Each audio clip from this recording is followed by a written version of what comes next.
Hello everyone, स्वागत है आपका हमारे लर्निंग फ्यूचर चैनल में। आज हम आपके लिए कुल उपयोगिता और सीमांत उपयोगिता में संबंध का सेशन लेकर आए हैं, जो कि बहुत ही अधिक इम्पोर्टेंट है, यानी वेरी इम्पोर्टेंट, जो कि परीक्षा में पूछा जाता है। ठीक है, इसलिए आप इसे ध्यान से पढ़ेंगे। ठीक है, यदि आपको यह सेशन अच्छा लगे तो एक बार फिर कह रहा हूँ, इसे लाइक ज़रूर करें और अपने दोस्तों के पास शेयर करें।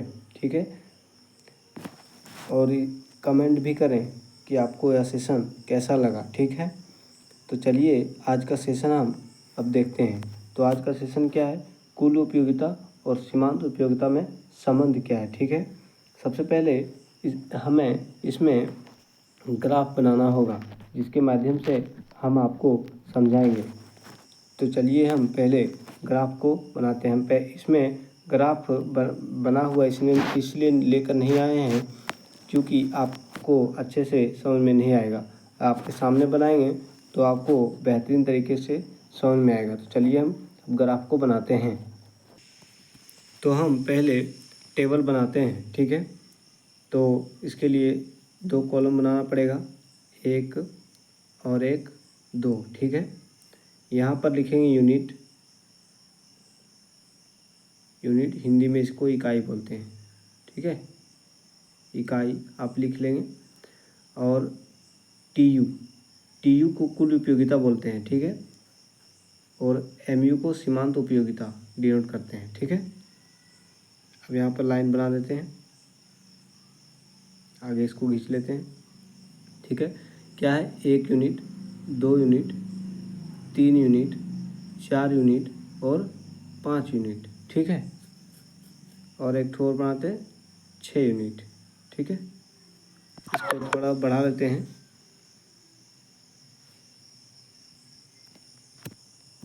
ठीक है, 6 यूनिट आप अपने लिख लेंगे कॉपी में, 6 यूनिट यहाँ पर। ठीक है, इसको टीयू अभी पहले बना लेते हैं, फिर आपको समझाएंगे। ठीक है, टीयू 8 है, फिर ये 14 हो गया। ठीक है, फिर ये 18 हो गया। ठीक है, फिर ये 20 हो गया। और ठीक है, 8, 14, 18, 20।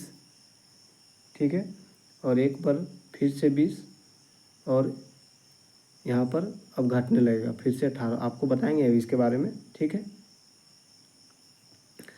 यहाँ पर सबसे पहले 8 है, फिर 6 है, फिर 4 है, फिर 2 है, फिर 0 है, फिर माइनस में 2 है। ठीक है, अब ग्राफ को बना लेते हैं, फिर आपको समझाएंगे। ठीक है, आपको ग्राफ मैंने पहले बताया है कि एक्स अक्ष और वाई अक्ष इसमें बनाना होता है। ये होता है वाई अक्ष और ये होता है एक्स अक्ष। ठीक है, एक ठो छतरी बना लेते हैं। ठीक है, इसी तरह से इसका ग्राफ होता है। ठीक है, और एक ठो यहाँ से इसे खींच लेते हैं। ठीक है, ये आपका टीयू है। ठीक है, और ये आपका और ये आपका एमयू है। ठीक है, ठीक है, ये एमयू और ये टीयू है। ठीक है, अब आपको मैं इसके बारे में बताता हूँ। ठीक है, ये ग्राफ कैसे बनता है। जो आप देख पा रहे हैं कि मैंने आपको पहले ही बताया सीमांत उपयोगिता और कुल उपयोगिता क्या है। अब इसमें आप देख पा रहे हैं यूनिट, 1 यूनिट, 2 यूनिट, 3 यूनिट है ये। ठीक है, टीयू आने की कुल उपयोगिता। कुल उपयोगिता क्या है? पहले 8 है, फिर 14 है, फिर 18 है, फिर 20 है, फिर 20 है, और उसके बाद फिर 18, यानी पहले बढ़ते हुए क्रम में गया। ठीक है, फिर एक बार सेम रहा, उसके बाद घटते हुए क्रम में आगे बढ़ता है। ठीक है, और एमयू सीमांत उपयोगिता क्या है कि शुरू से घटते हुए क्रम में घटते घटते नेगेटिव में चला जाता है, जैसे कि आप यहाँ पर देख रहे हैं एमयू जो कि नेगेटिव में हो गया है। ठीक है, तो इसके बारे में बताते हैं। जैसे आप टीयू देख रहे हैं, ये टीयू है, ये टीयू है। ठीक है, ये वाला टीयू है। आप टीयू देख रहे हैं, यहाँ था पहले टीयू क्या है कि बढ़ते हुए क्रम से आगे बढ़ रहा है, फिर एक ऐसा बिंदु पर गया कि अधिकतम बिंदु है यहाँ पर, और फिर अधिकतम बिंदु के बाद ये घटने लगा है। वही यहाँ पर दिया गया है कि एक जो टी यू है पहले बढ़ते हुए दर से बढ़ रहा है, पहले 8 था, फिर 14 हो गया, फिर 18 हो गया, फिर अधिकतम बिंदु 20 हुआ, फिर इधर हल्का हुआ तो 20 ही रहा, उसके बाद घटते हुए दर से फिर आगे बढ़ गया। ठीक है।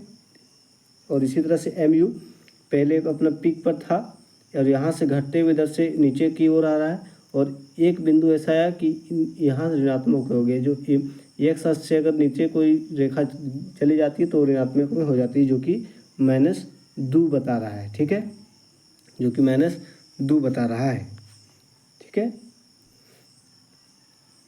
आपको मैंने आई होप कि इसमें आपको समझ में आया होगा। चलिए अब हम आपको इसका थ्योरी दिखा देते हैं। ठीक है, जैसे कि आप देख रहे हैं कि जब तक कुल सीमांत उपयोगिता धनात्मक रहती है, यानी कि ये इस रेखा x अक्ष से ऊपर रहती है। ठीक है, यही है सीमांत उपयोगिता। ठीक है, ये टी यू था, तो ये क्या है, एम यू है। ठीक है, एक बार लिख देते हैं, आपको कन्फ्यूज ना हो, ये एम यू है। ठीक है, जब तक सीमांत उपयोगिता धनात्मक है तब तक कुल उपयोगिता क्या हो रहा है, तब तक कुल उपयोगिता बढ़ती दर से बढ़ रहा है। ठीक है, बढ़ती हुई दर से ऊपर की ओर जा रहा है। ठीक है, उसके बाद अगला बिंदु क्या है, ये पहला बिंदु मैंने आपको बताया कि जब तक सीमांत उपयोगिता धनात्मक है तब तक टी यू मतलब कुल उपयोगिता बढ़ती हुई दर से बढ़ रहा है। ठीक है, और दूसरा बिंदु आपको बताते हैं, आप बिंदु से लिखेंगे, नीचे आपको नोट्स दिया जाएगा। दूसरा में क्या है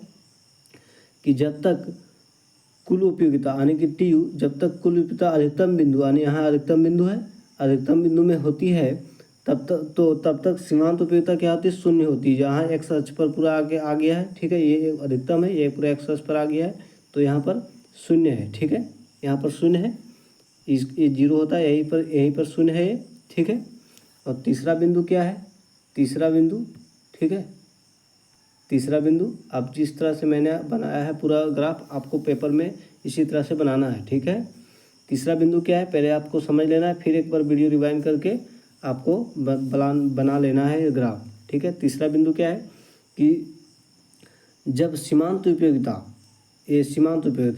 शून्य के बाद आगे बढ़ती है तो ऋणात्मक हो जाती है, ऋणात्मक होती है तो कुल उपयोगिता क्या होता है, तो कुल उपयोगिता जो है आगे की ओर बढ़ती है लेकिन घटती दर से, यानी कि घटने लगती है। साधारण शब्द में मतलब कि जब सीमांत उपयोगिता ऋणात्मक होती है तो कुल उपयोगिता घटने लगती है। ठीक है, एक बार मैं आपको फिर से बताता हूँ। पहला क्या बताया मैंने आपको, पहला बताया मैंने आपको कि जब सीमांत उपयोगिता ऋणात्मक होती है तो कुल उपयोगिता बढ़ती है। ठीक है, और जब सीमांत उपयोगिता शून्य होती है तो कुल उपयोगिता अधिकतम होती है। ठीक है, और जब सीमांत उपयोगिता ऋणात्मक हो जाती है यानी कि एक्स अक्ष से नीचे हो जाती है तो कुल उपयोगिता घटने लगती है, जो कि आपको दिख रहा है यहाँ पर घट रहा है। ठीक है, आई होप कि पूरा ग्राफ मैंने आपको बताया और आपको समझ में आया होगा। ठीक है, अब चलते हैं आगे आपको हम नोट्स दिखा देते हैं। अब मैंने आपको जिस तरह से ग्राफ बनाया है आप उसी तरह से पेपर में बनाएंगे। ठीक है, ये टेबल और ये ग्राफ। ठीक है,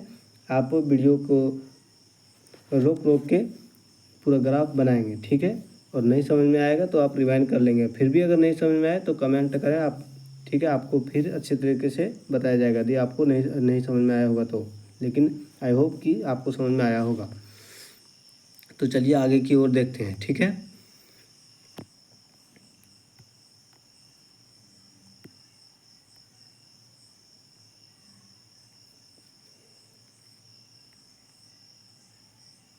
जैसे कि मैंने आपको बताया ग्राफ में कि पहला बिंदु क्या बताया था, जब तक कुल सीमांत उपयोगिता धनात्मक रहती है। ठीक है, जो ऐसे था यानी कि यहाँ जो ऐसे आया था सीमांत उपयोगिता था, जब तक सीमांत उपयोगिता धनात्मक रहती है तब तक कुल उपयोगिता बढ़ती है। ठीक है, ये टी यू था। ठीक है, ये एम यू था। ठीक है, वही पर यहाँ लिखा हुआ है कि जब तक कुल सीमांत उपयोगिता धनात्मक रहती है कुल उपयोगिता बढ़ रही है। ठीक है, और दूसरा पॉइंट है जब तक कुल उपयोगिता अधिकतम होती है यानी इस बिंदु पर होती है, अधिकतम होती है, तो सीमांत उपयोगिता शून्य होती है, जो कि यहाँ है, शून्य एक्स अक्ष पर शून्य है। ठीक है, शून्य होती है। और तीसरा बिंदु मैंने आपको क्या बताया, तीसरा बिंदु बताया मैंने आपको कि जब तक सीमांत उपयोगिता ऋणात्मक होती है, मतलब जब सीमांत उपयोगिता ऋणात्मक होती है, एक्स अक्ष से जो नीचे लाम जा रहा है, ऐसे करके लाम जा रहा था, ठीक है। तो क्या होती है, कुल उपयोगिता घटने लगती है, जो घट रही है, ठीक है। मैंने आपको पहले ही बार ग्राफ से बताया, ठीक है। तो कुल उपयोगिता सीमांत उपयोगिता में यही संबंध है, ठीक है। आपको इसी तरह से पेपर में लिखना है। मैंने आपको नोट्स भी दे दिया। तो चलिए अगला टॉपिक देखते हैं।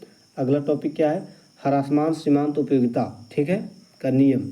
यही आपको पूछा है, तो ये भी वेरी वेरी इंपॉर्टेंट है, आपको ये भी बहुत बारीकी से समझना है, ठीक है।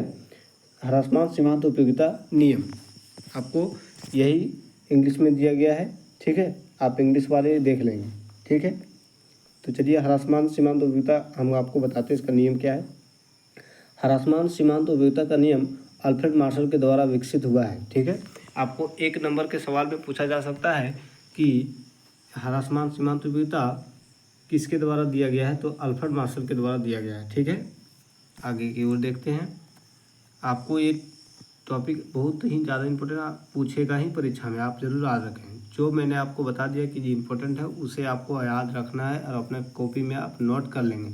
आप जब भी सेशन देखेंगे, आप अपना पेन और पेपर लेकर ही बैठेंगे, ठीक है।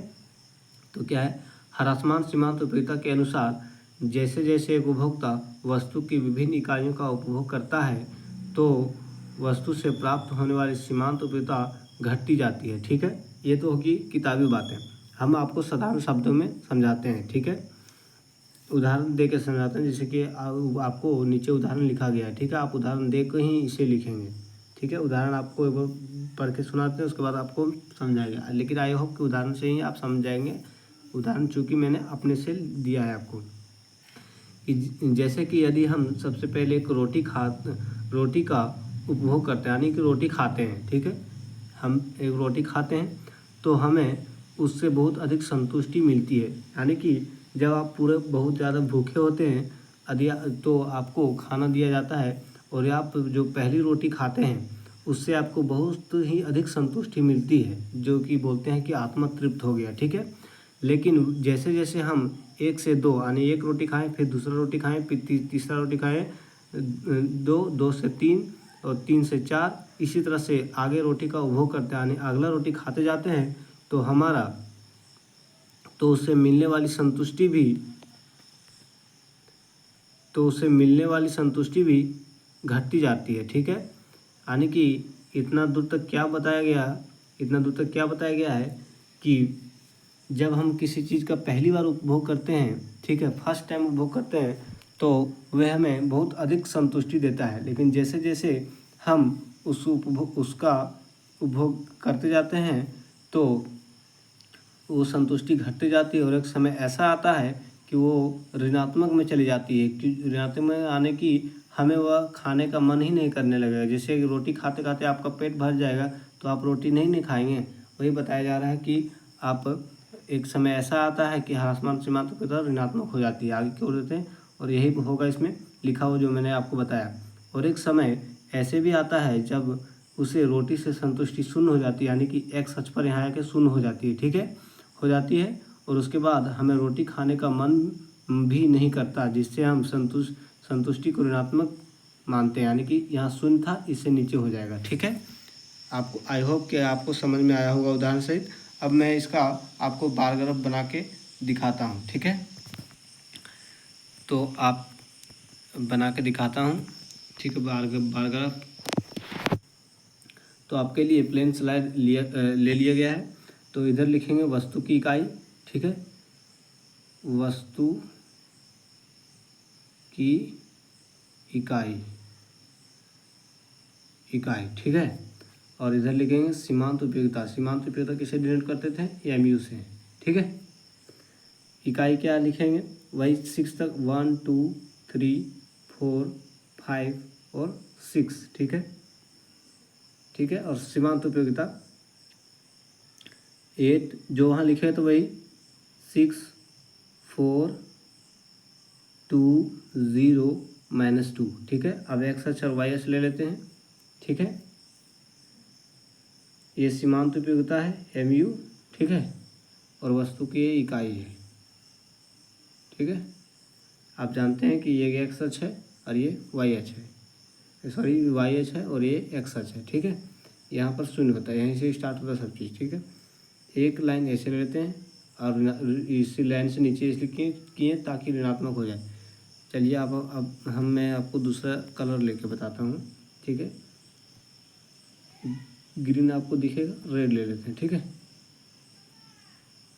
एक लाइन ऐसे करके ड्रॉ कर लेते हैं इससे नीचे, तब ऋणात्मक होगा, ठीक है। आप देख पा रहे हैं वस्तु की इकाई 1 2 3 4 5 6 है। तो सीमांत उपयोगिता पहले क्या थी? सीमांत उपयोगिता पहले 8 था, फिर 6 हो गया, फिर 4 हो गया, फिर 2 हो गया, फिर 0 हो गया, फिर 2 -2। यानी कि इसका अर्थ यह हुआ कि जब हम सबसे पहले रोटी का उपभोग करते हैं तो हमें बहुत अधिक संतुष्टि मिलती है, यानी कि 8 के बराबर संतुष्टि मिलती है। लेकिन जैसे जैसे हम वस्तु का उपभोग करते जाते हैं वैसे वैसे हमारा संतुष्टि भी घटते जाता है, ठीक है। एक समय ऐसा आता है कि 0 हो जाता है, 0 के बाद 0 हो जाता है, ठीक है, जो कि आप देख पा रहे हैं। मेरा जब पहली रोटी खाया तो मुझे संतुष्टि पूरा बहुत अधिक मिला था। लेकिन जैसे जैसे रोटी का अगला रोटी का हम उपभोग करते जा गए हैं वैसे वैसे हमारा संतुष्टि घटती गया और एक समय ऐसा आया कि 0 हो गया, ठीक है, यानी x अक्ष पर आ गया। और एक समय ऐसा भी आया कि ऋणात्मक हो गया, इससे नीचे हो गया, ठीक है। आई होप कि आपको समझ में आया होगा। आप इसी तरह से पेपर में देखेंगे, ठीक है। तो चलिए आगे की ओर देखते हैं आगे क्या है, ठीक है। अगला है सीमांत उपयोगिता ह्रासमान नियम के उपयोग। इसका क्या उपयोग है, ठीक है। तो देखते हैं आगे इसका क्या उपयोग है। पहला क्या है, उपभोग की क्रिया में वस्तु के गुणत्व में परिवर्तन नहीं होनी चाहिए, ठीक है। दूसरा है उपभोग के लिए वस्तु की प्राप्ति इकाई दी जानी चाहिए। इसमें कुछ बताने वाला नहीं, इसलिए नहीं बताया जा रहा है आपको, ठीक है। तीसरा है उपयोगिता विवेकशील प्राणी है, ठीक है, यानी उपयोगिता जो है विवेकशील पर कभी इसका कभी उसका, मैंने आपको पहले बताया। नंबर 4 में उपभोक्ता की क्रिया निरंतर होनी चाहिए, मतलब उपभोग की क्रिया व्यक्ति जो है निरंतर कुछ ना कुछ खाते ही रहेगा, अभी भी खाया फिर बाद में खाएगा, वही बताया जा रहा है, ठीक है। आई होप कि यह सेशन आपको अच्छा लगा होगा, ठीक है। आज के लिए सेशन इतना ही है। आपको फिर एक बार बताया जा रहा है कि यदि आपको सेशन अच्छा लगे तो इसे लाइक करें और चैनल को सब्सक्राइब जरूर करें, ठीक है। अपने दोस्तों के पास भी शेयर करें, ठीक है। यदि आपको यह PDF चाहिए तो आप डिस्क्रिप्शन में टेलीग्राम चैनल का लिंक दिया है, उसे ज्वाइन कर लें। या PDF टेलीग्राम चैनल पर डाल दिया जाएगा। तो चलिए अब हम क्लास को ऑफ करते हैं।